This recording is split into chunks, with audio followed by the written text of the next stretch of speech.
Levántese más temprano. 2 Chiles. Los acontecimientos que se desencadenan a contar del 18 de octubre de 2019 serán objeto de reflexión y análisis por largos años, dada la envergadura de la fractura social que ha quedado en evidencia desde entonces y, especialmente, por la radical pérdida de autoridad y legitimidad de quienes tenían la función de hacer respetar el orden económico y social vigente, así como de quienes lo administraron hasta entonces.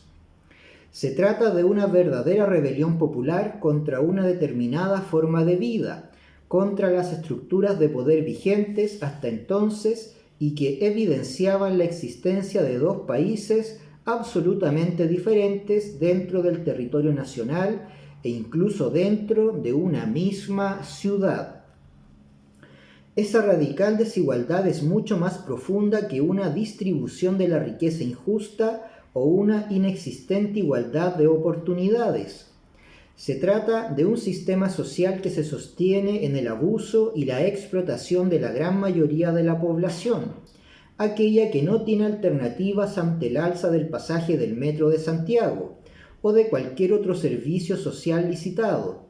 aquella que ha visto cómo el aparato estatal ha sido administrado en beneficio de intereses particulares, en beneficio de los mismos de siempre.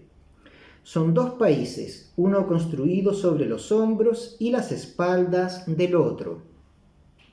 Este descontento ciudadano, este verdadero malestar social que viene gestándose en el país hace años y que estalla con fuerza en 2006, en 2011, en 2019, surge de una sociedad configurada por determinadas relaciones de poder,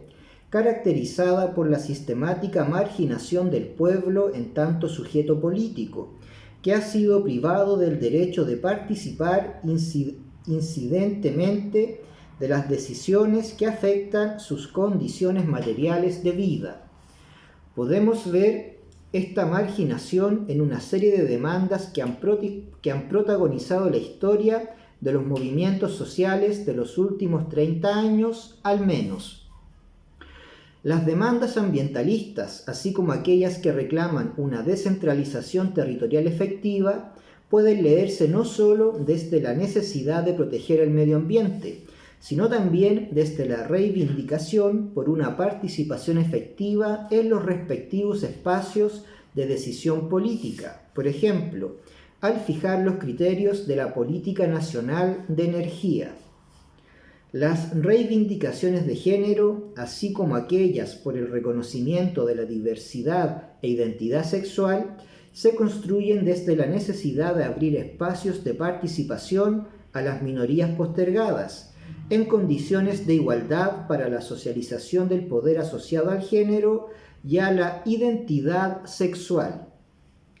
No se trata solo de un cambio cultural que impacte en las relaciones individuales, sino de una reivindicación política que busca transformar la estructura social de relaciones de poder. Lo propio respecto de los pueblos originarios, cuyas reivindicaciones están asociadas al más básico derecho humano de participación política, la autodeterminación de los pueblos. Tras estas demandas hay una matriz común, la concentración del poder. En fin, la demanda por una educación pública, gratuita y de calidad también responde a la reivindicación por una participación social efectiva en la distribución del capital cultural que genera la sociedad, que ponga término a su concentración. Es una reivindicación contra el modelo de acumulación-reproducción que caracteriza al sistema educacional chileno, desde la propia sala cuna y hasta la educación terciaria, pues el sistema configura a la educación como un bien de consumo. La principal consecuencia de su radical mercantilización consiste en que su acceso ha estado condicionado por las capacidades de pago o de endeudamiento de cada persona, de cada familia, las que varían según el sector de la sociedad al que se pertenezca. Esta mercantilización ha generado la clausura de los círculos sociales en los cuales se moviliza el capital social, que significa la educación, monopolizando el capital político en favor de una reducida élite. Se trata de una manifestación propia de la acumulación del capital que genera una sociedad neoliberal como la chilena, especialmente cuando el diseño del sistema escolar y universitario contempla instituciones mediocres y un sistema de financiamiento usurero para los sectores marginados. En efecto, el acceso segregado a los circuitos académicos, tanto escolares como técnicos y universitarios, genera una concentración del poder asociado tanto a las redes sociales como al conocimiento. Este hermetismo y endogamia margina a la mayoría de la sociedad del acceso tanto al conocimiento como a las redes de poder construidas en torno a él.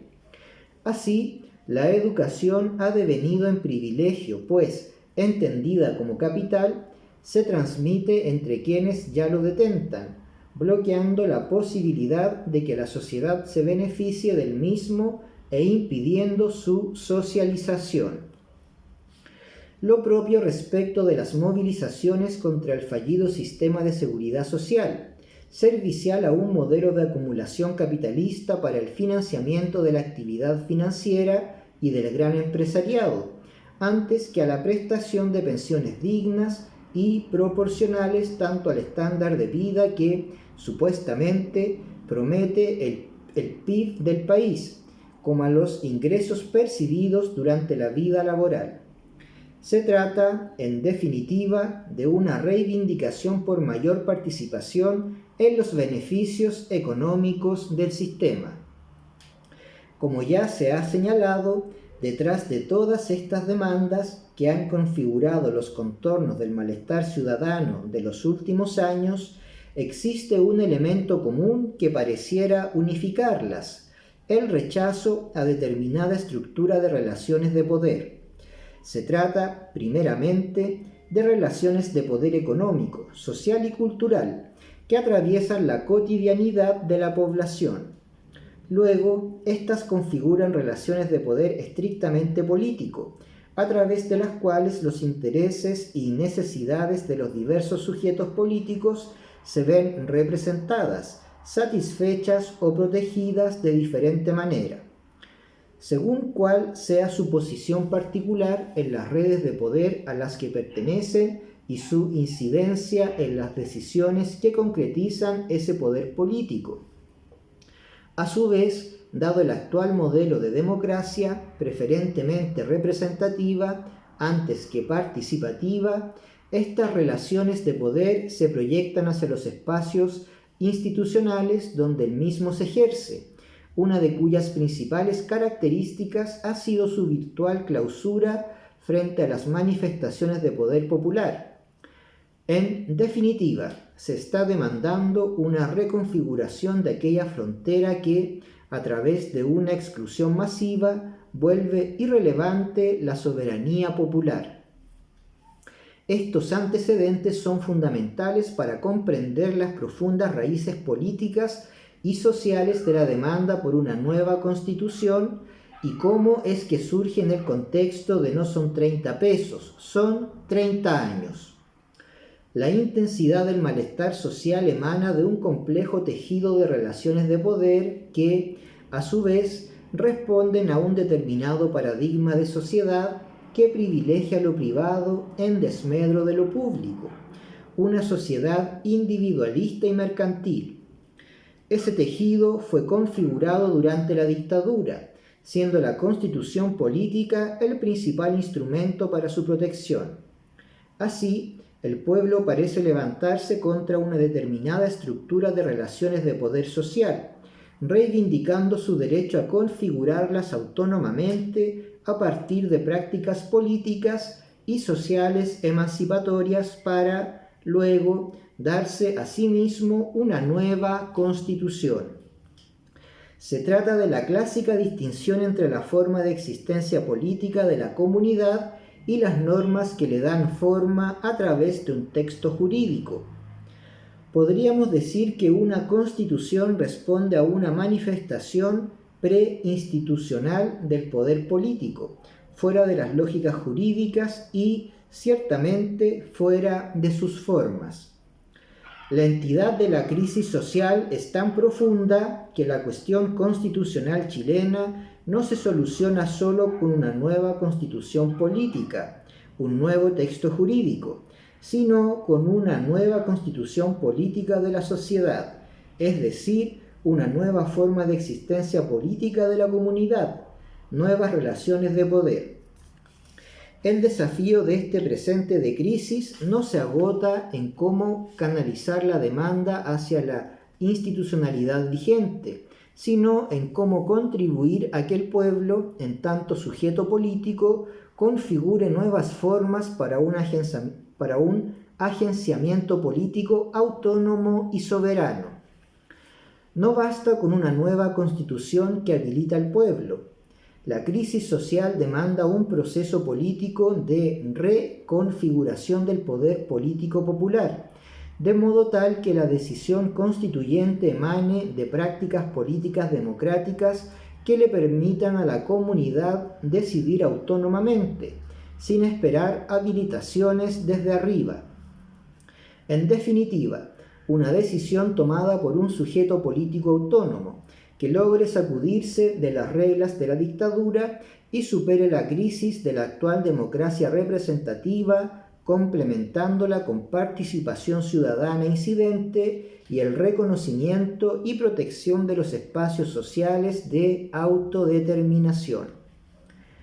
Sabemos que la ciudadanía está demandando nuevas formas jurídicas para el ejercicio de su soberanía, que recojan sus propias prácticas democráticas y superen las viejas formas excluyentes de participación política.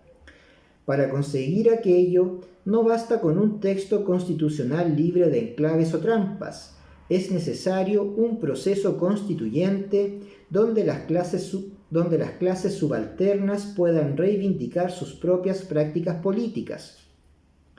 Hasta ahora, las constituciones chilenas han sido el reflejo de las categorías conceptuales del constitucionalismo moderno, europeizante y de las prácticas políticas de las clases dirigentes, separando radicalmente el diseño institucional de las prácticas que legitiman el ejercicio del poder político en las comunidades sociales. Una nueva constitución política nos remite a la necesidad de revisar las relaciones de poder. Ello solo puede ocurrir si en el proceso constituyente concurren sujetos que participen de prácticas libres de los condicionamientos institucionales heredados de la dictadura, es decir, prácticas que se verifiquen entre sujetos que se reconocen mutuamente como iguales, que no se construyen desde la dominación y que no desconfíen de las decisiones tomadas por la mayoría, prácticas que permitan configurar desde nuestras diferencias un país de iguales, de personas que se tratan y se reconocen recíprocamente como titulares de los mismos derechos.